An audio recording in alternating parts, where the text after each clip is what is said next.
జీవితంలో ప్రతి ఒక్కరూ ఏదో ఒక గోల్ పెట్టుకొని సాధించాలి అని అనుకుంటారు. ఒకరు మంచి ఉద్యోగం రావాలని, ఒకరు స్టడీస్‌లో టాప్ ఉండాలని, మరొకరు బరువు తగ్గాలని, ఇంకొకరు డబ్బు బాగా సంపాదించాలని, స్పోర్ట్స్‌లో రాణించాలని.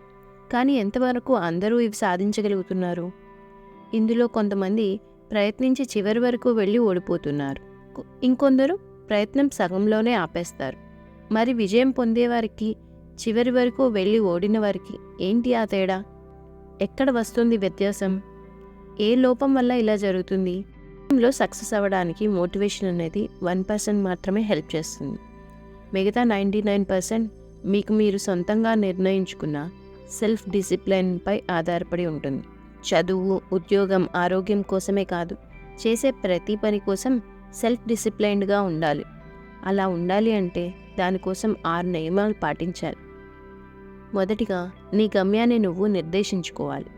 అసలు జీవితంలో నువ్వు ఏం సాధించాలి అని అనుకుంటున్నావు అనేది తెలిసి ఉండాలి. అలా సాధించాలంటే నువ్వు ఎంత కష్టపడాలి అనేవి ముందే నిర్ణయించుకోవాలి. రెండవది, కన్సిస్టెన్సీ. కొంతమంది ఎంతో ఉత్సాహంతో వారు నిర్ణయించుకున్న గోల్ కోసం ఎంతో ప్రయత్నం చేస్తారు. వారు సెట్ చేసుకున్న నియమాలు అన్నీ పాటిస్తారు. అంటే రోజుకు 16 గంటలు శ్రమించడం, కేవలం 6 గంటలు మాత్రమే నిద్రపోవడం, ఇష్టమైన వాటిని దూరం పెట్టడం, ఇలా అన్నీ చేస్తారు. కానీ ఎంతకాలం? 1 నెల, 2 నెలలు తర్వాత వారికి రోజు అదే పని చేయడానికి చిరాకు, విసుగు వచ్చేస్తాయి. దాంతో ఆ పనిని ఆపేస్తారు. కానీ నీ గమ్యం సాధించాలి అంటే మొదటి రోజు ఎంత పట్టుదలతో మొదలుపెట్టావో నీ గమ్యం సాధించే వరకు అదే పట్టుదలతో ఉండాలి. నీ ప్రయత్నం ఆపకూడదు. మూడవది, అనుకున్న పనిని పూర్తి చేయడం.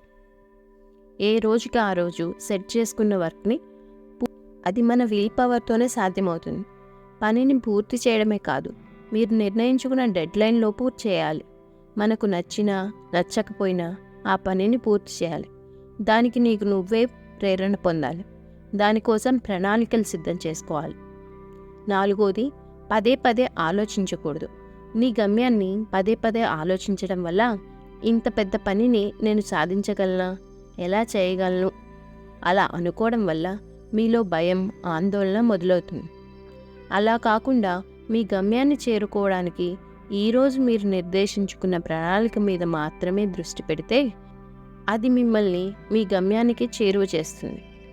ఐదవది, నీ అలవాట్లను మార్చుకోవాలి. నీ గమ్యాన్ని చేరువ చేసే అలవాట్లను మిమ్మల్ని ఇన్స్పైర్ చేసే వారి నుండి అయినా లేదా మీ సొంతంగా అయినా అలవాటు చేసుకోవాలి. అలాగే నీ గమ్యాన్ని దూరం చేసే అలవాట్లను ఎంత కష్టమైనా దూరం చేసుకోవాలి. ఆరవది, నువ్వు నిజాయితీగా, బాధ్యతగా ఉండాలి. నీకు నువ్వు ఎలా ఉన్నావో అలానే నువ్వు స్వీకరించాలి. అప్పుడే మన లోపాలు మనకు తెలుస్తాయి, వాటిని మార్చుకోవచ్చు. అలా ఉండాలి అంటే నీకు నువ్వు నిజాయితీగా ఉండాలి. నీకు నువ్వు మోసం చేసుకోకూడదు. ఎవరి దగ్గర లేనిది నీ దగ్గర ఉన్నది. అది నీ ఆలోచన శక్తి మాత్రమే. నీ ఆలోచనలు వాటికి సెల్ఫ్ డిసిప్లిన్ తోడైతే నీ గమ్యాన్ని చేరుకోవడం అత్యంత సులభతరం అవుతుంది.